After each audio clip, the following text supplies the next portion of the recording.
Sector primario en España: agricultura, ganadería, pesca y actividad forestal.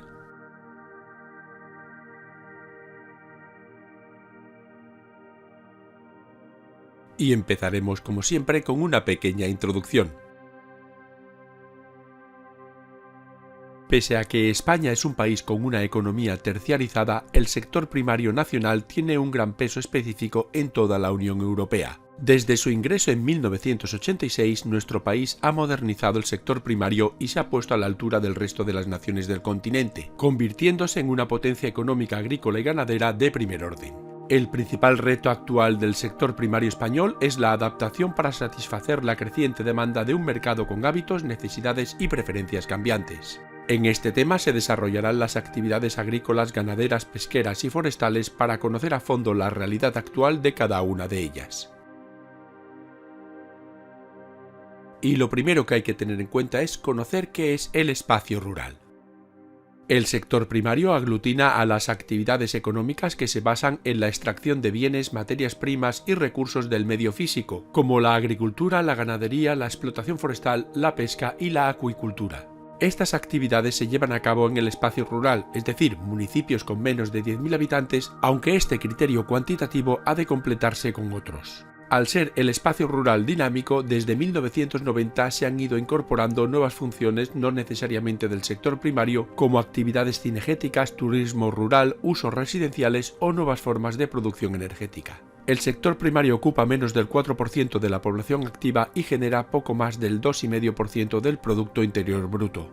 En España se dan una serie de factores físicos desfavorables para el sector primario, aunque pueden ser corregidos mediante la actuación humana. Dichas limitaciones son las siguientes. El relieve. Este presenta una elevada altitud media y abundantes pendientes, lo que favorece la erosión y dificulta la mecanización de las tareas agrícolas. Los ríos, que son irregulares, escasos y de poco caudal, dificultando el riego. El clima. En la mayor parte del territorio las precipitaciones son escasas e irregulares, a menudo tormentosas, lo que complica el acceso al agua para el riego. Las temperaturas, que tienden a situaciones extremas con olas de calor y heladas, ambas nocivas para las plantas.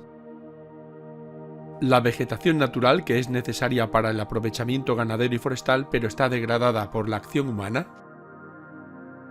Y los suelos, que son de calidad mediocre, abundando los silíceos y calizos cuando los mejores son los arcillosos. Y por otro lado, la insolación mediterránea es un factor favorable para los cultivos hortofrutícolas.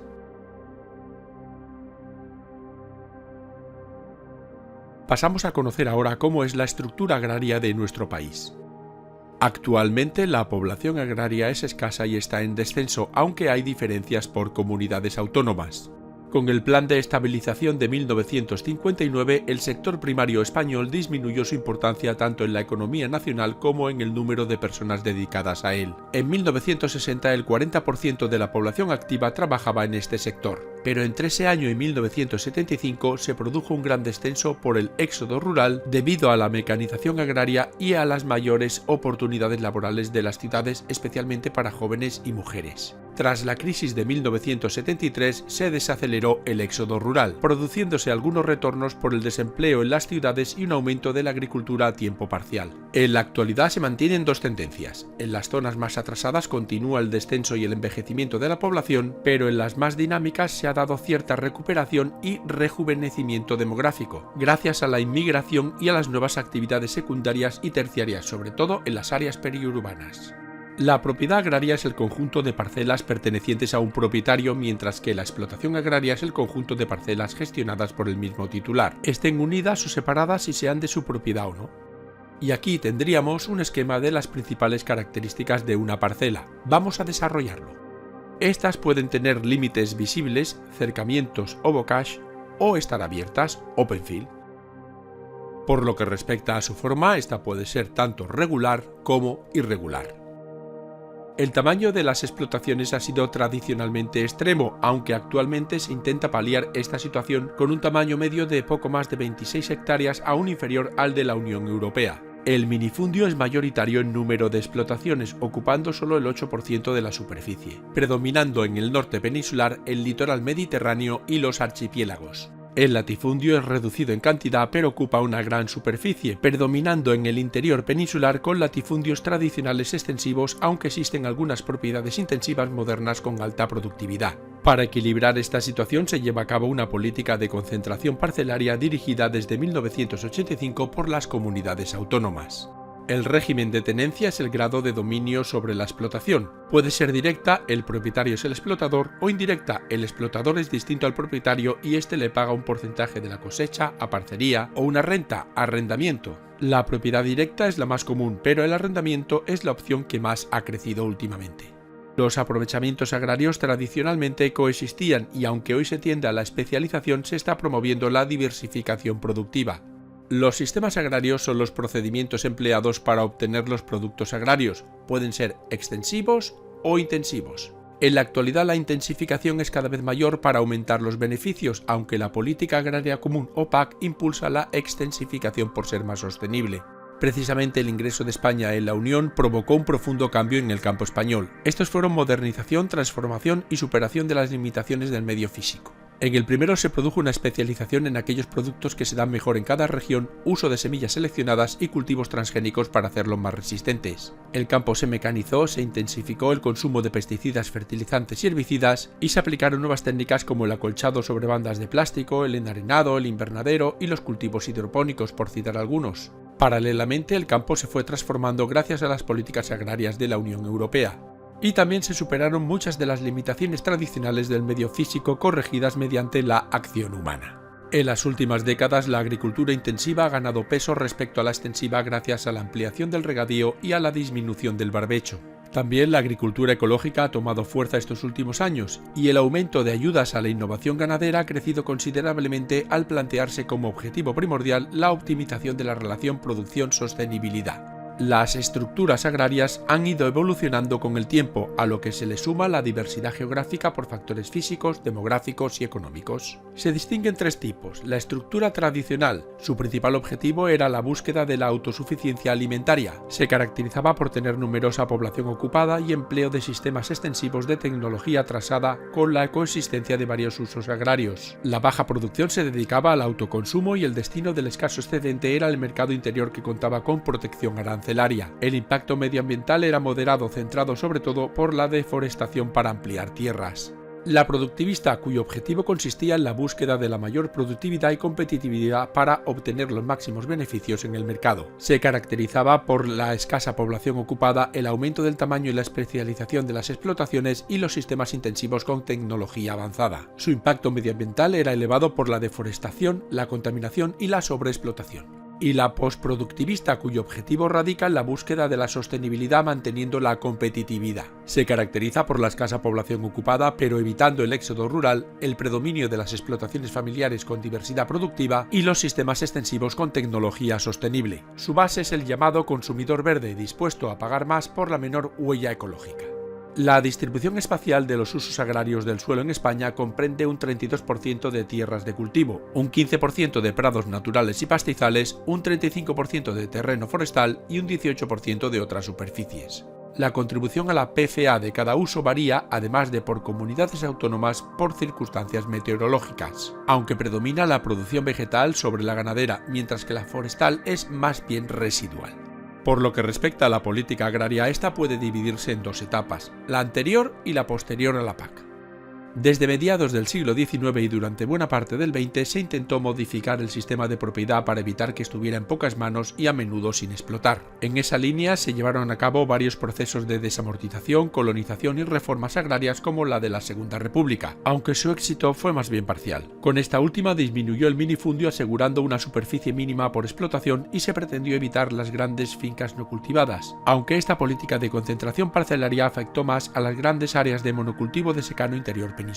Dichas políticas de reforma se han visto acompañadas tradicionalmente del proteccionismo de los productos agrícolas mediante aranceles a su importación. El aumento de los rendimientos se llevó a cabo con la introducción de mejoras técnicas y de la extensión del regadío. Pero con la introducción en la Unión Europea todo cambió. El ingreso de España conllevó la integración en el mercado interior comunitario, liberalizando los intercambios con los Estados miembros y llevando a cabo un gran esfuerzo para la modernización. Los objetivos de la PAC son conseguir la seguridad alimentaria, estabilizar los mercados, garantizar un nivel de vida digno para los agricultores y ganaderos, desarrollar las zonas agrarias, diversificar la economía, alcanzar la sostenibilidad medioambiental y conseguir precios razonables. La PAC es la encargada de distribuir y conceder subvenciones a ganaderos y agricultores en la Unión Europea. De hecho, gran parte del presupuesto comunitario se destina a la PAC. Y para ello se plantea diversas estrategias: ayudas directas a los agricultores a través del FEAGA, política común de mercado y precios, cuotas de producción para evitar excedentes y caídas de precios, y mejora de la competitividad, la sostenibilidad, el nivel de vida digno y el empleo para evitar el despoblamiento rural, todo ello mediante el FEADER. Pese a todo esto, la PAC se enfrenta a varios problemas con los que intenta dar solución: elevados precios ante la competencia extracomunitaria más barata, excedentes. Como ya no se fijan cuotas, se busca potenciar la extensificación y la introducción de nuevos cultivos. Deterioro del medio ambiente. Para evitarlo se hace hincapié en la extensificación y en la agricultura ecológica, esta última en claro crecimiento. Y despoblamiento rural. Para evitarlo se busca mejorar las infraestructuras de las áreas rurales y las explotaciones con técnicas más productivas y sostenibles, así como diversificar la economía del espacio agrario. Las consecuencias de la implantación de la PAC en España se han notado más en los productos hortofrutícolas del área mediterránea y del litoral andaluz, pero han tenido menor impacto en la zona cantábrica y en las cerealísticas y vitivinícolas del interior peninsular. Y una vez vistas todas estas generalidades, vamos a conocer la primera actividad, la agrícola. La agricultura tradicional se basaba en el policultivo extensivo con técnicas rudimentarias para el autoconsumo de la escasa producción. Por su parte, la agricultura actual ha sufrido importantes cambios en todos estos ámbitos y tiende a la especialización regional para obtener la mayor productividad, aunque también crece la diversificación orientada a la producción de calidad. Además, se ha aumentado y mejorado el uso de técnicas modernas. Desde 1960 se incrementó la mecanización buscándose renovar las máquinas para hacerlas más eficientes energéticamente, menos contaminantes y promover su uso colectivo a través de iniciativas como las cooperativas. El uso de fertilizantes y pesticidas también ha aumentado, sobre todo en los regadíos, aunque se va equilibrando con abonos orgánicos más ecológicos. La selección de semillas y los cultivos transgénicos han incrementado los beneficios, pero se busca equilibrarlos con los autóctonos para recuperar la biodiversidad. Para superar los condicionantes naturales se han extendido los invernaderos bajo bandas de plástico, los túneles, así como los cultivos en arenados e hidropónicos. La agricultura intensiva ha sido la que más ha crecido, especialmente en los regadíos, pero la búsqueda de una mayor sostenibilidad ha hecho que la PAC promueva la extensificación. El barbecho es una técnica tradicional que deja descansar el suelo para recuperar los nutrientes. Permite la regeneración natural de la tierra, pero reduce la producción y por tanto los beneficios. El barbecho completo está en retroceso debido al barbecho medio o semillado, a la extensión del regadío y al empleo de fertilizantes. La PAC actual limita este descenso y en España predomina en Castilla-La Mancha y Aragón. Por su parte, el regadío consiste en aportar agua a los cultivos y ha experimentado un enorme aumento, aunque actualmente se está ralentizando para optimizarlo. Este puede ser por inundación, por aspersión o por goteo. El regadío intensivo se dedica a frutas, hortalizas y cultivos tropicales, con varias cosechas anuales y grandes beneficios, localizándose en el litoral mediterráneo y los valles del Guadalquivir y del Ebro. Por su parte, el extensivo se especializa en los cultivos regionales de secano, los industriales y los forrajeros, y se localiza en el interior peninsular. Las ventajas del regadío son varias: no depende del clima, genera grandes rendimientos, estimula las industrias y servicios asociadas, ayuda a evitar el despoblamiento rural, mejora el nivel de vida y sirve para la revalorización del patrimonio histórico. Pero sus inconvenientes son graves: implica un importante derroche de agua, los productos químicos empleados son muy contaminantes para el suelo y las aguas, y supone una gran alteración medioambiental y paisajística. Por eso la PAC, ante el cambio climático que ya es una realidad, busca reducir el consumo de agua haciendo más eficientes los sistemas de riego y promueve el uso de fuentes de energía renovables. La superficie agraria útil ronda los 24 millones de hectáreas, pero solo se labran 17. Los cultivos herbáceos ocupan la mayor parte, seguidos de los leñosos. Vamos a analizar a continuación cada uno de los tipos de cultivo: herbáceos, arbustivos y arbóreos, e industriales y forrajeros. Los cereales son cultivos herbáceos, se destinan a la alimentación humana, a la del ganado y a la producción de biocarburantes. Aunque su superficie se está reduciendo, la producción se ha optimizado. Se localizan en los secanos del interior, excepto el arroz y el maíz, que necesitan mucha agua y se ubican en la España húmeda o en las zonas encharcadas. Las leguminosas se dedican al consumo humano y al alimento del ganado. Su localización coincide con los cereales con los que rota por ser cultivos de semibarbecho. Aunque su mecanización es complicada y sus rendimientos bajos, su producción ha aumentado, especialmente garbanzos y lentejas, siendo España el mayor productor de toda la Unión Europea. Otros cultivos herbáceos importantes serían las patatas y las hortalizas. Estas últimas se ubican en el litoral mediterráneo y cerca de los centros urbanos para su consumo. En cultivos arbóreos o arbustivos destaca la vid, un cultivo de secano para obtener uva y producir vino. Sus rendimientos son bajos, pero gracias a la PAC se ha optimizado la producción orientándola hacia la calidad, especialmente para la exportación, modernizando las técnicas empleadas. Tiene una alta dependencia meteorológica, lo que genera amplias fluctuaciones anuales. El olivo es un cultivo arbóreo becero de secano usado para la producción de aceituna y de aceite. Su producción ha aumentado y mejorado gracias a nuevas técnicas como el abonado o el riego por goteo, aunque su mecanización es complicada. España es el primer exportador mundial de aceite de oliva, aunque en un mercado tan competitivo la tendencia es a la producción de calidad. Los cultivos hortofrutícolas se destinan al consumo fresco y a la industria conservera. España es el primer exportador de la Unión Europea de este tipo de cultivos, siendo el sector agrario que más ingresos genera. Estos a su vez se dividen en cítricos y no cítricos. Entre los cultivos industriales destaca el girasol para aceite y biodiesel, la remolacha para azúcar y bioetanol, el algodón, el tabaco y el lúpulo para cerveza. Su producción está muy controlada, supervisada y suministrada por las industrias. Los cultivos forrajeros se destinan al alimento del ganado y a menudo se usan como cultivos de recuperación que evitan plagas y la erosión. Han tenido un gran incremento desde 1950 por el auge de la ganadería. España es el primer productor de la Unión Europea de forraje de secado y el segundo del mundo. El futuro de la agricultura en España pasa por implantar nuevos avances que minimicen el impacto ambiental sin renunciar a la optimización productiva. A este cambio se le ha calificado como la tercera revolución verde. Precisamente la agricultura sin campesinos ha modificado el espacio rural. Los problemas actuales serían la despoblación, el envejecimiento, la masculinización, el predominio agrario sin empleo alternativo, la escasez de infraestructuras, equipamientos y servicios básicos, los problemas ambientales y paisajísticos derivados, etc. Para evitarlo, los espacios rurales se están transformando, dando lugar a la denominada nueva ruralidad, caracterizada por una mayor diversificación de su actividad productiva, como el desarrollo del turismo rural, una industria local endógena y una agricultura ecológica. Y esta ha sido la actividad agrícola. Pasamos a conocer ahora la actividad ganadera. La ganadería actual incluye explotaciones productivistas más especializadas, tecnificadas e intensificadas y explotaciones postproductivistas que optan a la diversificación y a la extensificación para producciones de mayor calidad. Cada vez es mayor la especialización de la producción, ya sea para carne o para leche, sustituyendo las razas autóctonas por otras extranjeras seleccionadas, y casi desapareciendo las razas de producción mixta. La política reciente busca favorecer la recuperación de razas autóctonas. La tecnificación y el tamaño de las explotaciones se han incrementado, lo que ha permitido unos mayores rendimientos.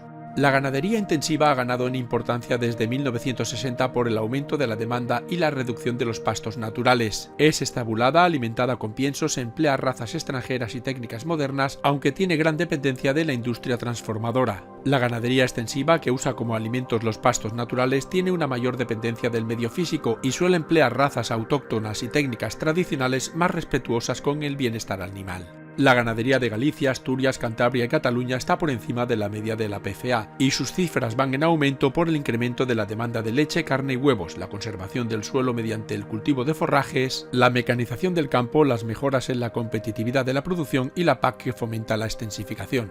En este gráfico podemos ver las cuotas que establece la Unión Europea para cada tipo de ganado y en este otro la evolución histórica del número de cabezas de ganado según las diferentes especies. Los tipos más importantes de ganadería son bovina, ovine-caprina, porcina, aviar y de carácter minoritario. Vamos a conocerlas todas. La bovina se destina a la producción de carne y leche. La producción de carne ha decrecido frente a la competencia de otras carnes más baratas como el cerdo y las aves, mientras que la de leche tuvo que ajustarse para hacer frente a las cuotas de la PAC hasta el 2015. Se centra principalmente en la zona noroeste peninsular. La ovina y caprina se dedica a la producción de carne y leche y en menor medida a la lana y al cuero. La ovina se localiza principalmente en el centro peninsular, mientras que la caprina está focalizada en Andalucía.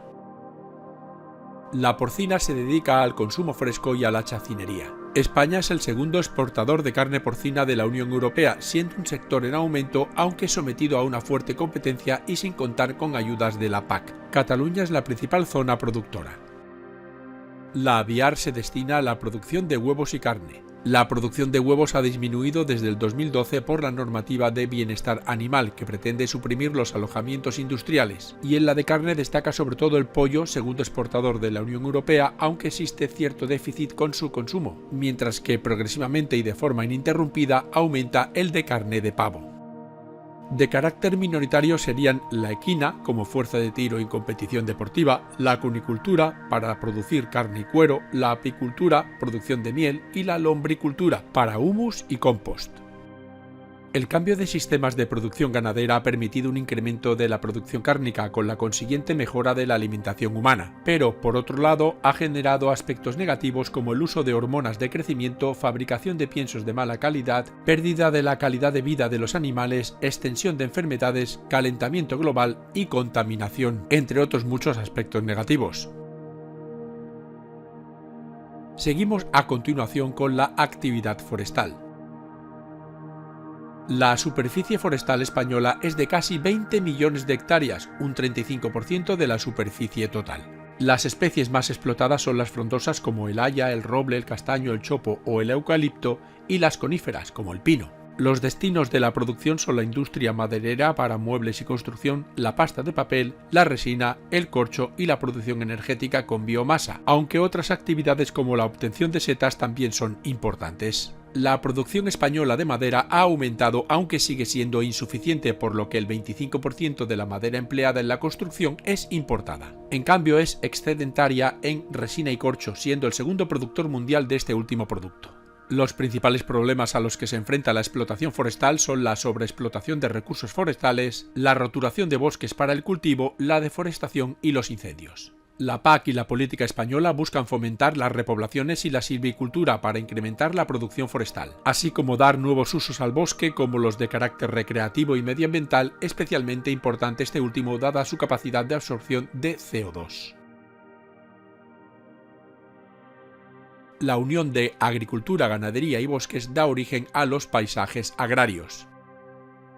Precisamente estos responden a la suma de los factores físicos y humanos, lo que los dota de una gran diversidad. El poblamiento rural es el conjunto de asentamientos humanos en el espacio rural, y se distinguen municipios rurales con menos de 2.000 habitantes, semiurbanos entre 2.000 y 10.000 habitantes y agrociudades, aquellos con más habitantes pero con actividades predominantemente agrarias.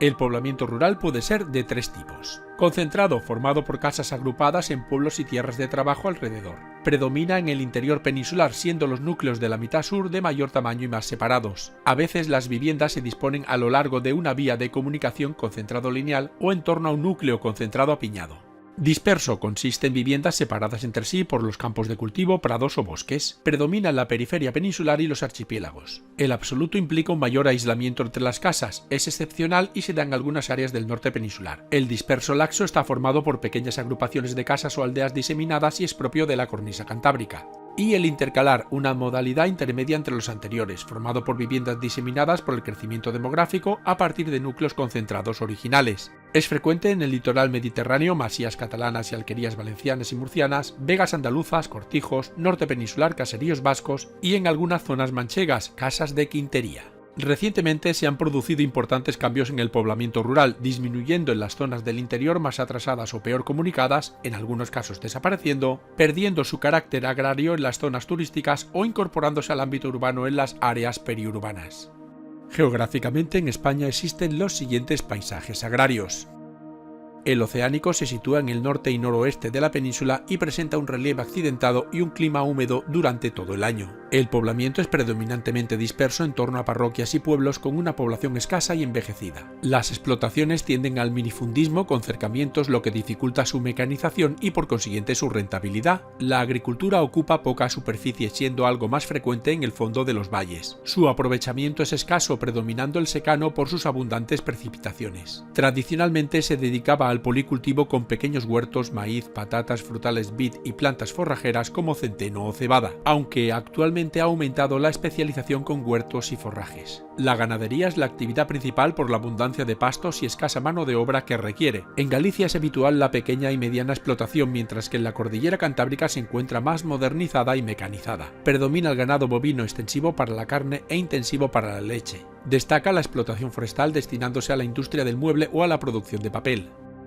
El paisaje de interior se encuentra en las dos submesetas y las depresiones del Ebro y del Guadalquivir, presentando un relieve llano y clima mediterráneo continentalizado. El poblamiento es concentrado con pueblos pequeños en la mitad norte y de mayor tamaño en la sur. La población es escasa y envejecida por las migraciones, y las explotaciones son minifundistas en el Valle del Duero y en los regadíos del Ebro, y latifundistas en los secanos de Castilla, Aragón, Extremadura y Andalucía. La agricultura de secano se encuentra en los páramos y campiñas meseteños y las zonas no regadas de los valles del Ebro y del Guadalquivir. Se dedica a la trilogía mediterránea en explotaciones extensivas. En la actualidad el trigo ha perdido importancia frente a la cebada y el barbecho ha desaparecido casi por completo. La agricultura de regadío obtiene un aprovechamiento más intensivo con una producción muy diversificada de cultivos industriales como remolacha, lúpulo, tabaco, cultivos forrajeros como alfalfa y maíz y hortofrutícolas. La ganadería se ubica en varias zonas. En los secanos castellanos destaca el ganado ovino, en Castilla y León y Andalucía se cría el bovino para leche, carne y lidia, y en las proximidades de las grandes ciudades ganado porcino. En las dehesas occidentales se emplazan explotaciones agroganaderas de bosques de encinas y alcornoques con ganado ovino, porcino, alimentado con bellota, y bovino. Los forrajes cultivados en las dehesas proporcionan alimento en la época estival. Recientemente estas dehesas se han modernizado e incorporado otros usos como la caza. Y finalmente la explotación forestal está muy limitada a zonas concretas como algunas de Soria o de Extremadura.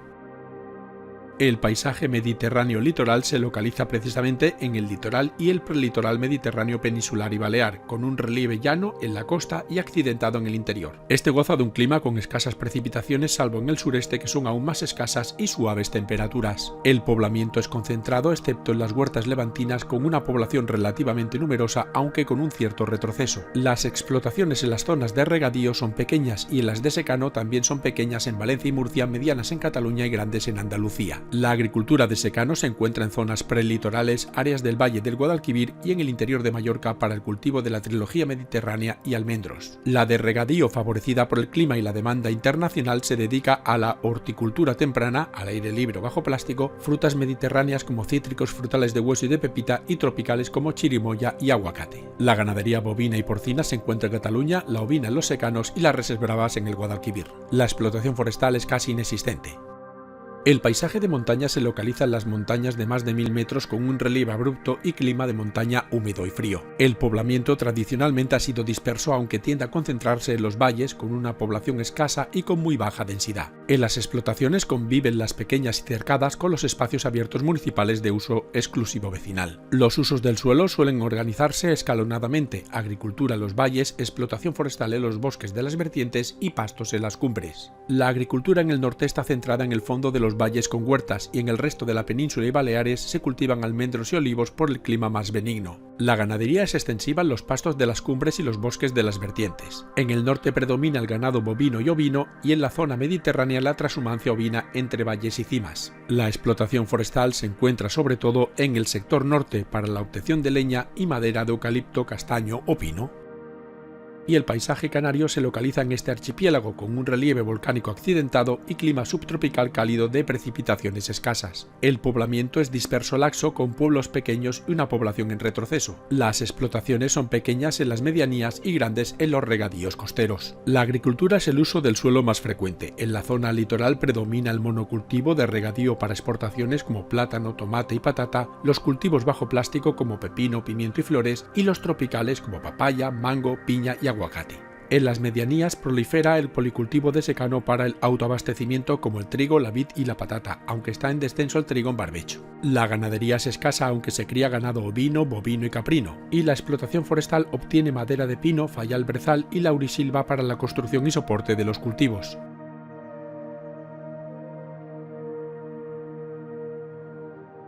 La Unión Europea, el Estado español y las comunidades autónomas intentan hacer frente a los diversos problemas que tienen las actividades agrarias en todos sus ámbitos, y todos ellos pueden agruparse en las 4 categorías siguientes.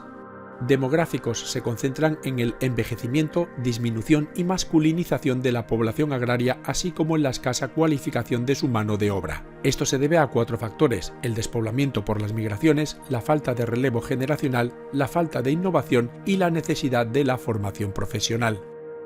Económicos se pueden resumir en escasa diversificación económica, poca implantación de las nuevas tecnologías, excesiva dependencia de la industria y del mercado, nuevas exigencias legales y sociales de seguridad, sanidad y bienestar animal y exigencias de la demanda en cuanto a la calidad y diversificación de la dieta. Es necesario mejorar la competitividad a través de la concentración parcelaria y la mejora tecnológica, fomentar las denominaciones de calidad diferenciada y disminuir los costes de producción. Para ello es fundamental la mayor participación de los productores agrarios en la comercialización. Además, la trazabilidad de los alimentos debe garantizar las existencias de seguridad alimentaria, de sanidad y de bienestar animal.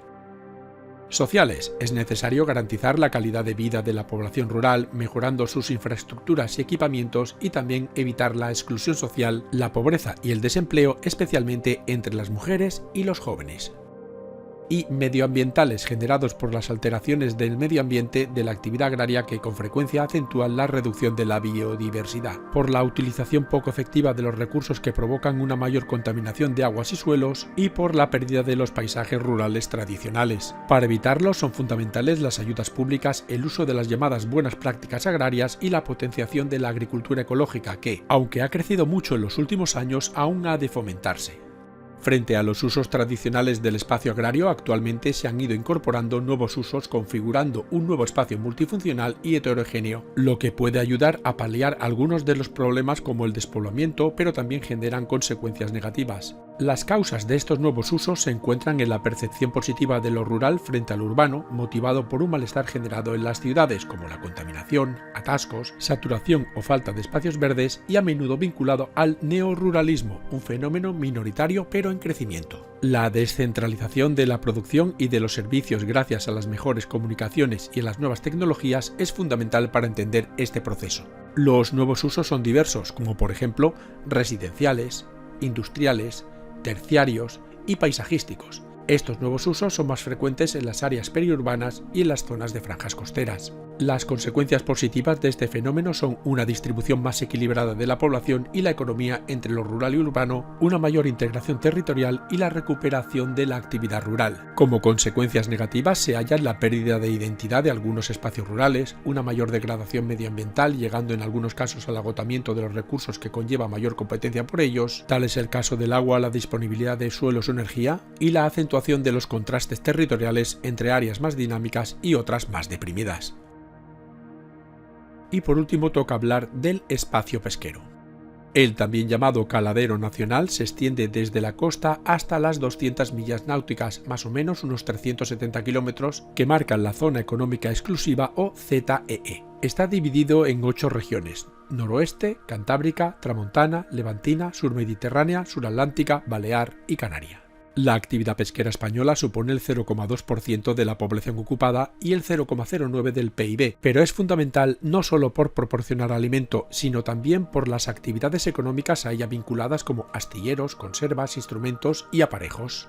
Los caladeros o bancos de pesca son los lugares del mar donde los pesqueros tienden o calan sus redes porque conocen su habitual riqueza pesquera. Resultan determinantes en la pesca por sus características naturales: temperatura, salinidad, transparencia, extensión de la plataforma continental o relieve costero. De los caladeros nacionales, los de la costa atlántica son los más productivos, y a estos hay que sumar los de los Estados miembros de la UE y los internacionales, destacando los del Océano Atlántico y en menor medida los del Índico y el Pacífico. La población pesquera es escasa, está envejecida y cuenta con poca formación reglada, dependiendo a menudo de la experiencia transmitida en el oficio. La flota española incluye la artesanal, de pequeño tamaño con técnicas tradicionales que faena los caladeros nacionales, y la flota de altura y gran altura, más moderna y tecnificada, con GPS, radares, teledetección, procesos integrados de congelado y envasado, etc. La política pesquera se engloba dentro de las competencias de la UE en la llamada Política Pesquera Comunitaria o PPC. Sus objetivos son el autoabastecimiento asequible y el nivel de vida digno de la población pesquera. Las medidas incluyen la regularización de caladeros, la organización común de mercados y las ayudas a la modernización. Además, ha tenido que hacer frente a varios problemas como el exceso de flota, la sobreexplotación de recursos y la contaminación. Por ello, desde el 2013 se incluyeron los objetivos de la sostenibilidad y el desarrollo territorial de las áreas pesqueras, coordinándose a través del Fondo Europeo Marítimo de Pesca y de Acuicultura, o FEMPA, así como medidas de mercado, de competitividad, medioambientales y laborales. El principal destino de la producción pesquera es el consumo en fresco, seguido de la transformación industrial y en menor medida el consumo no humano. Las regiones pesqueras más importantes son Galicia y las del Atlántico, y las capturas más frecuentes son peces, moluscos y crustáceos, aunque el volumen de pesca desembarcada ha ido decreciendo por el agotamiento de los caladeros, las cuotas comunitarias y las restricciones internacionales. En el caso de la pesca española se puede hablar de una grave crisis por el descenso de la población ocupada, por la disminución de su contribución al PIB y por el balance deficitario de nuestro comercio exterior. Para resolverlo se deben afrontar los diversos problemas por parte de la Unión Europea, el Estado y las comunidades autónomas. La situación de los caladeros es la siguiente: los nacionales no son suficientes al tener pocos recursos debido a la estrechez de la plataforma continental, la sobreexplotación y la contaminación, lo que hace urgente una política de recuperación. Esto obliga a caras importaciones. Los comunitarios están sometidos a cuotas estatales según la capacidad pesquera de cada país, establecidas por la UE anualmente en base a datos científicos. Y los internacionales están sometidos a las restricciones de la ZEE de cada nación y de la ONU mediante acuerdos del Organismo Regional de Ordenación Pesquera. Además, los estados establecen acuerdos bilaterales, aunque en estos es clara la preeminencia de los países industrializados en una nueva forma de neocolonialismo. A ello hay que sumar los riesgos que supone la piratería y los sobrecostes que genera. Ante la escasez de la población que trabaja en este sector, su envejecimiento, su situación en claro retroceso y su baja formación, se han llevado a cabo medidas como potenciar la diversificación económica del espacio pesquero, favoreciendo la iniciativa de jóvenes y mejorando su formación a través de ayudas e inversiones públicas. Los problemas de la actividad pesquera son varios. Económicos: excesivo número de embarcaciones y que además son de pequeño tonelaje. Es necesario reducir su tamaño disminuyendo las licencias y potenciando la renovación y modernización de la flota o incluso su reconversión. Escasa diversificación económica del espacio pesquero, que cuenta con una gran dependencia de la pesca comercial. Para evitarlo se pretenden fomentar otros usos como los recreativos, la acuicultura o la pesca deportiva. Y falta de competitividad por el escaso uso de nuevas tecnologías. Para solventar este problema se utilizarán las TIC, la teledetección y todas aquellas que ayuden a hacer más competitiva la pesca. En segundo lugar, los comerciales: transformación y comercialización deficitarias. Se debe mejorar la transformación y comercialización participando los productores en estas e incorporando las nuevas normas de seguridad, sanidad y bienestar animal. Poca información al consumidor final. Las mayores exigencias de calidad de la demanda hacen que sea imprescindible la trazabilidad. Y por último, las medioambientales: sobreexplotación de los recursos hasta el agotamiento, a veces, especialmente en los caladeros del Mediterráneo. Es necesario adoptar medidas como la repoblación de caladeros, los descansos biológicos temporales, las reservas marinas, el establecimiento de cuotas y de tallas mínimas de los peces capturados y la prohibición y vigilancia de pesca indiscriminada. Y la contaminación provocada por vertidos de combustible y basuras. Hay que investigar en nuevos motores más eficientes y regenerar las zonas degradadas. La acuicultura es la actividad que consiste en la cría de especies vegetales y animales acuáticas de agua dulce o salada para su aprovechamiento económico. Los condicionantes naturales españoles son favorables al disponer de una extensa línea costera y de numerosos ríos y embalses, siendo el mayor productor de la UE. Y el destino de esta producción es el consumo humano en fresco y las transformaciones industriales. La producción marina de Galicia y del Cantábrico se basa en mejillones, ostras, almejas y pulpos. En el resto del territorio las especies más frecuentes son dorada, lubina, atún y lenguado. En la producción continental destaca la trucha arcoíris, el cangrejo y el esturión, especialmente en Galicia, Cataluña, Castilla y León y en las marismas del Guadalquivir. Los problemas de esta actividad se engloban en sus altos costes, los riesgos de enfermedades en los animales y la contaminación del agua. Y para evitar todos estos inconvenientes, las administraciones públicas proporcionan subvenciones, impulsan la investigación y supervisan la seguridad animal. ¿Y qué conclusiones podemos sacar de todo esto? Pues son las siguientes. El sector primario es fundamental para la supervivencia humana al cubrir su necesidad básica, la alimentación. Desde la incorporación de España en la Unión Europea, este sector ha sufrido enormes transformaciones y su reto actual consiste en modernizarse aún más para competir en igualdad de condiciones con el resto de los países de la Unión. Pero una de sus consecuencias más negativas es el deterioro medioambiental, resultado de la explotación excesiva de nuestros suelos y de nuestras costas. Y esto ha sido todo. Si quieres ver más vídeos como este, entra en youcan.com. Muchas gracias por tu atención.